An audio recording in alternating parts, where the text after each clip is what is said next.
Great. So once again, thank you so much for joining us today for today's webinar on the Jack Kent Cooke Foundation College Scholarship. My name is Kate Featherston. I'm the Outreach and Partnerships Associate here at Jack Kent Cooke. We also have one of my colleagues, Amber Stiles, on the line to answer your questions on the chat box. So if you have any questions throughout the presentation, I'll try to get to some of them, but Amber will get to the rest in the chat box. So starting off, the Jack Kent Cooke Foundation provides the largest scholarships in the country to high-achieving students from low-income backgrounds. And since the foundation's founding in 2001, we have donated or granted $172 million in scholarships to students. That number is a little bit outdated, not including last year. And the foundation's mission is to advance the education of exceptionally promising students who have financial need. So one of the ways we do that is with the college scholarship. So today we're just going to talk about what the scholarship is, some application tips, and the transition to college. And I'll leave some time at the end for Q&A. First up, the program itself is one in which college scholarship recipients receive up to $40,000 a year for up to 4 years. This is a last dollar scholarship that can cover tuition, living expenses, books, and other required fees up to the cost of attendance. So anything that is not covered by financial aid at the student's institution can be picked up by the foundation up to that $40,000. This could also include things like unpaid internships during the summer. Students also have access to advising about selecting a college of their choice, navigating the financial aid process, and navigating financial aid year to year as well, transitioning to the college of their choice, and really maximizing their time on campus. Most of our students are actually first-gen students, so having an advisor kind of guide them through the process of what it's like to be on campus and to really thrive at some of the most prestigious universities in the US is really beneficial to the students. So our program goal overall is for completion from highly selective institutions so that our students are well positioned for postgraduate success. So here we're looking for 100% of our scholars to graduate, and this is what we've seen in the past since 2001 when we started.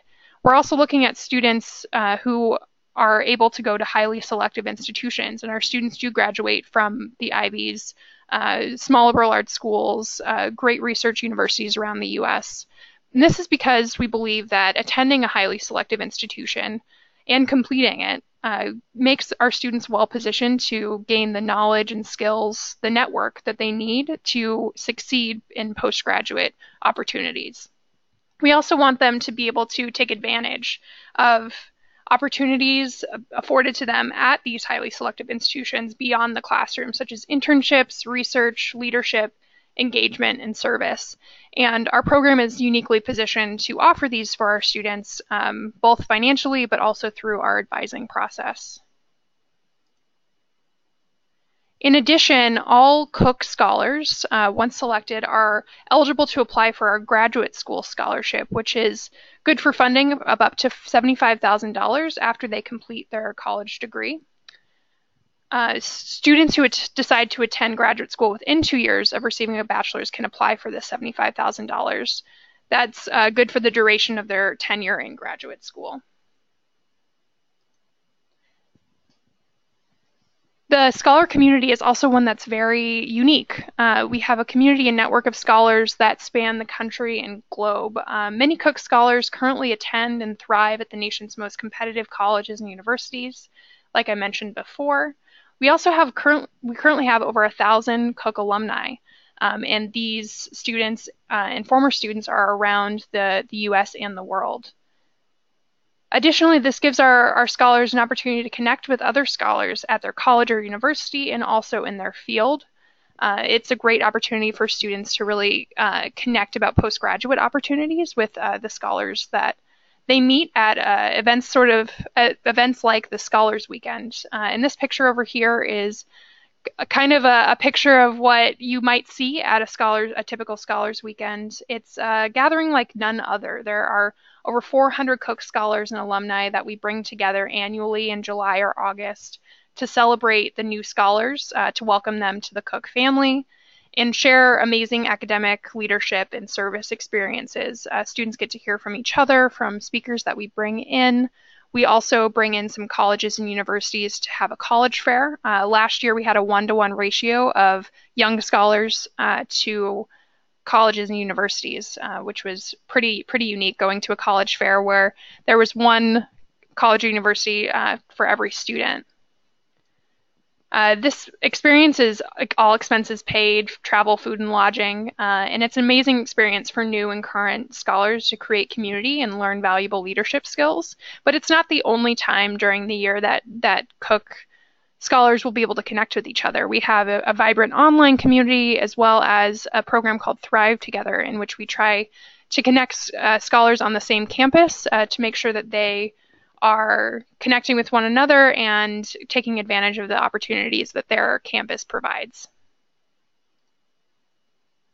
So getting into the application itself. So the application opened in September and it closes November 14th. I'll get into the specifics about the application cycle and what that looks like. But from an eligibility standpoint, we're looking for students who are planning to graduate from a U.S. high school in spring of 2018 and intend to enroll at a four-year college, any four-year college as long as it's accredited, beginning in fall of 2018. We're looking for students who are high achieving, having that unweighted GPA of 3.5 minimum. Just like most selective colleges and universities, the Cooke Scholarship requires test scores. We're looking for at least a minimum of 1,200 on the SAT and at least a 26 on the ACT. And finally, because our scholarship is specifically for students from low-income backgrounds, we're looking for students who will have unmet financial need in college. And for us to generalize this, we're looking for students who have a max annual gross income of $95,000. We understand that in different areas of the country, money is spent very differently, or families spend them very differently. So we're looking for, regardless of family size, that AGI comes below $95,000.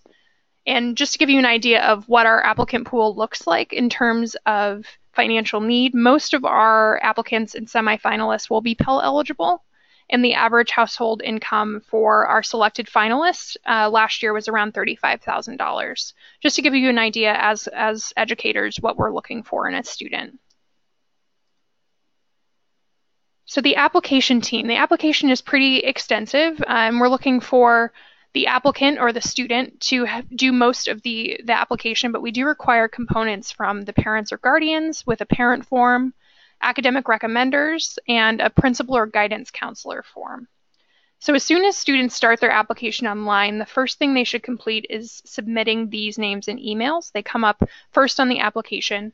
This gives their academic recommenders, their parents, and their guidance counselor plenty of time to fill out their portion of the application. And it doesn't take very long for the student just to input their contact information. We're looking for 2 academic recommenders, a principal or guidance counselor from the school, as well as the parents or guardians. And all members of this team will be automatically notified by email and provided a link to complete their portion of the application. So the applicant part of the application is where the bulk of the application is. We're looking for short answers and essays, activity involvement, college plans, academics, test scores, a self-assessment where we're looking for some personality questions, and a conduct survey. So we're looking for disciplinary record of the student. Most of these are pretty self-explanatory, but we wanted to break it down just a little bit so you know which parts take more time, and we'll get to that in just a little bit. So overall, what we're looking for with this application is academic ability. We want to see that students have a strong academic record, academic honors and awards, and have substantial assessments by their educators through their letters of recommendation. We want to see a high cumulative GPA, high college entrance exam scores, and participation in advanced courses if they are available at their school. We do have a pretty holistic application selection process that is pretty similar to some liberal arts schools or some more selective universities, in which we take into account if students have resources available at their school when we see what classes they have taken. We want to see that students have challenged themselves within the parameters of the educational environment that they're coming from.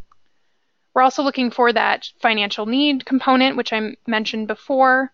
Again, we expect most successful applicants will be Pell eligible. We're looking to see persistence through the application. We want to see students who have determination and perseverance in the face of challenges that they may come across, and the ability to set and remain focused on their goals despite these obstacles. We're also looking for service to others or a desire to help others. We can see this through purposeful and meaningful commitment to others, through sustained volunteer or community service activities, or through their essays that they write to us. And finally, we're also looking for leadership, which is the ability to organize and positively influence others in the school and out of school. So this could come in a variety of ways. It doesn't necessarily mean that the students have to be club leaders or sport leaders. They can also be leaders in their family, in their church, in their religious organizations, sports, arts, work. We just want to see that students craft out a niche for themselves in which they can positively influence others and be a leader in all aspects of life. So here's some advice for our short answer and essay questions. This is where the majority of the application is going to be spent, or the majority of the time rather on the application is going to be spent. We have 3 short answers and 2 longer essay questions. And when I say essay, they're actually quite short. We do them based on character. And I believe this year our essay is around 1,000 characters. Our 2 essays are each around 1,000 characters. So that comes out to just a few hundred words. We do this on purpose. We want students to be able to write concisely and effectively. We want to be able to see as much as we can about the student within a short amount of space. And to do this, it's really essential that students make sure they clearly answer the question. Some of our questions are more general about their journey through their education and also their personal journey, but some are very vague. We're looking for how students think. So when you're advising students to fill out the application, make sure that they really read through the questions and understand what they mean. Maybe bring them to you, and you can kind of brainstorm, especially for the thought-provoking questions, what we're asking for, and make sure that the student clearly answers the question. And that's definitely something that we're baseline looking for. And just a general tip, I know this is a busy season for college counselors and for students, but really just being organized and creating a list of all the essays that the student needs to write for college and scholarship applications. Some of our essays are ones that can be reused for things like college applications. We have a narrative essay component that's really just a college personal statement. So that's something that students can repurpose, and we did that on purpose so that students wouldn't be overburdened by our application too much.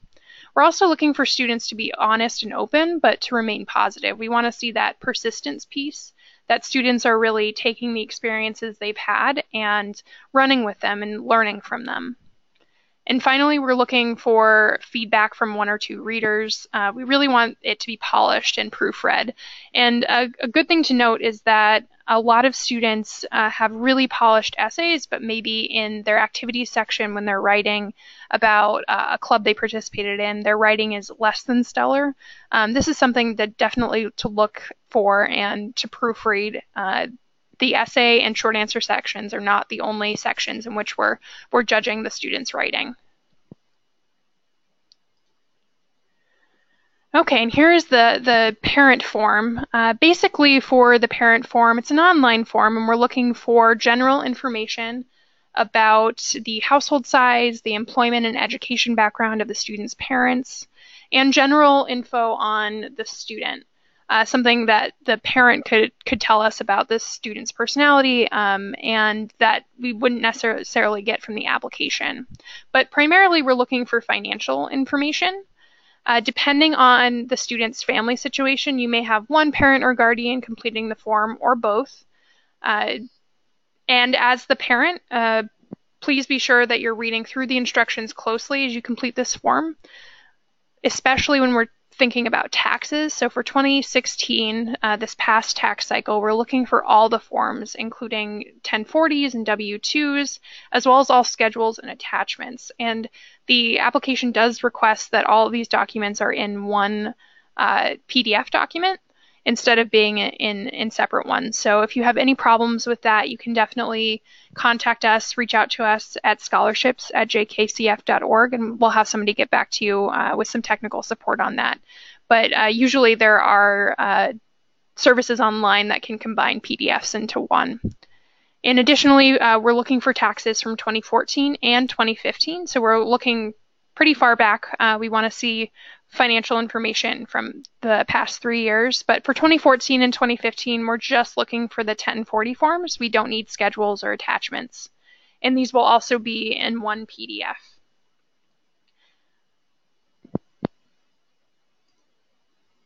Great. And we're also looking for recommendations. The first recommendation needs to be from an 11th grade core subject area teacher. So these are English, math, social studies, science, or foreign language. We really want to know how the student performs in these core classes.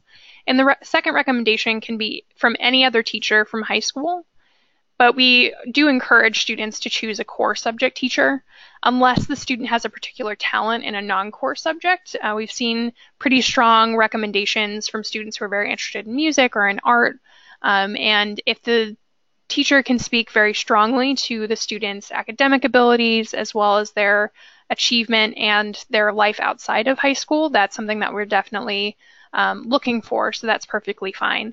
And again, we're looking for our teachers and our recommenders to really speak to that academic ability and achievement, so knowing who the student is inside the classroom. But we also want recommenders who know a little bit about the student and their situation outside of the classroom. So things like their financial need, their ability to persist, as well as their service to others and their leadership inside and outside the classroom.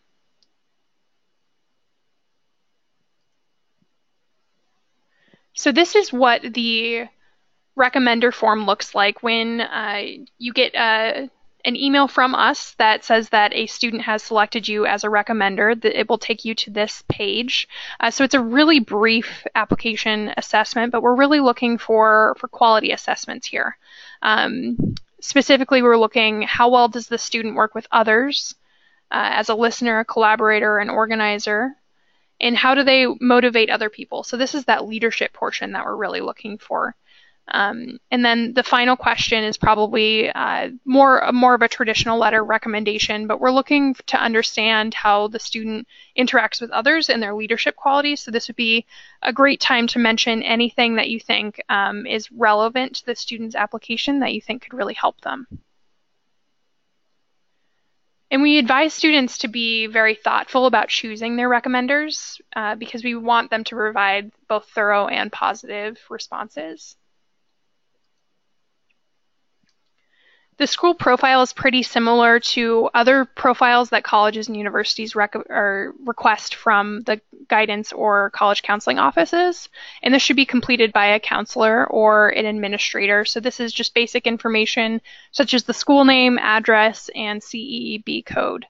And answering some questions about whether or not the school has an official published school profile. So this is something that shouldn't take very long, but it is an additional step. In order to be complete, the student has to have this filled out by a counselor or administrator. So looking at the selection process and results from last year, just to give you an idea of the selectivity of the program, as well as what we're looking for throughout the stages. So last year, we had 16,979 college scholarship applications started, which was a record year for us. And there were 5,195 applications that were complete by the deadline.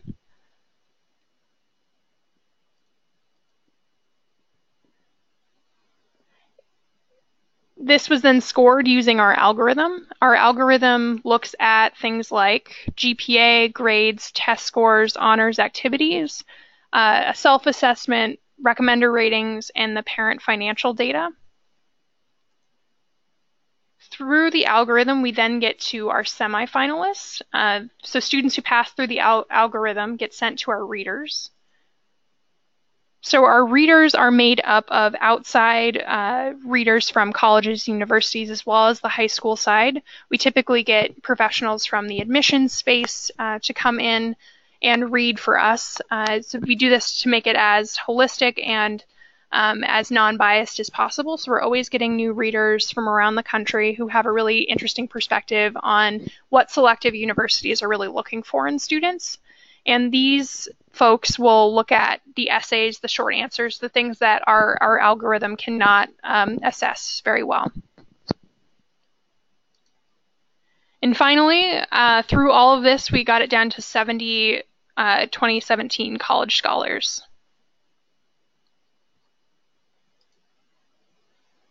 Who is a Cooke Scholar? So I mentioned a little bit about our eligibility, but we're really looking for students who are not only smart and academically talented individuals, but individuals who have really unique stories and big goals for themselves and for their community. And Cooke Scholars really need to embody the motto of the foundation, which is to think big, work hard, and achieve. And to give you an idea of this, I just have a quick bio of one of our recent college scholars. This is Kathy. She currently attends Johns Hopkins University. She's the class of 2020. Sure, her home city is Baltimore, so she didn't go too far, and she intends to study biophysics and medicine science and humanities. So just going through a little bit of what her application looked like. We saw her academic ability because she competed in Intel competitions. She did research with a Johns Hopkins professor while she was still in high school. Her curriculum, we looked at the rigor of her curriculum and saw that she doubled up in math and science in 10th and 11th grades, and this really showed us her persistence and her love for that intellectual pursuit. We also saw her love of learning evident throughout her essays. Her leadership, she was the president of NHS, the team lead for urban debate. She was very involved both inside and outside of school. And persistence. She was the daughter of Vietnamese immigrants who figured out a way to audit a Spanish class and attended a 6-week summer prep program and did research work over 15 months. She really figures out a way to make every situation a good one and to her benefit. And we definitely like to see that ingenuity, especially with figuring out a way to audit a Spanish class when it wasn't offered at her school.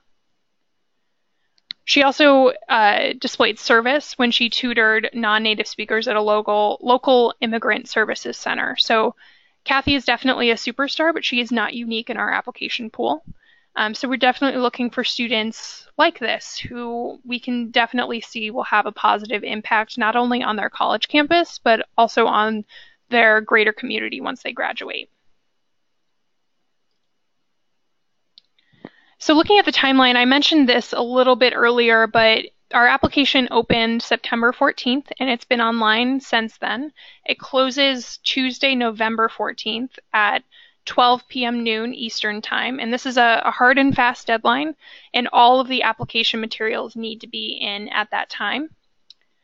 And if applicants, parents, or recommenders are having any technical issues or questions with the application, they can definitely reach out to us. The next slide I'll show you will be our toll-free line as well as our email that you can contact us at any time. Our call center is the one that will work through technical issues beyond the deadline if needed.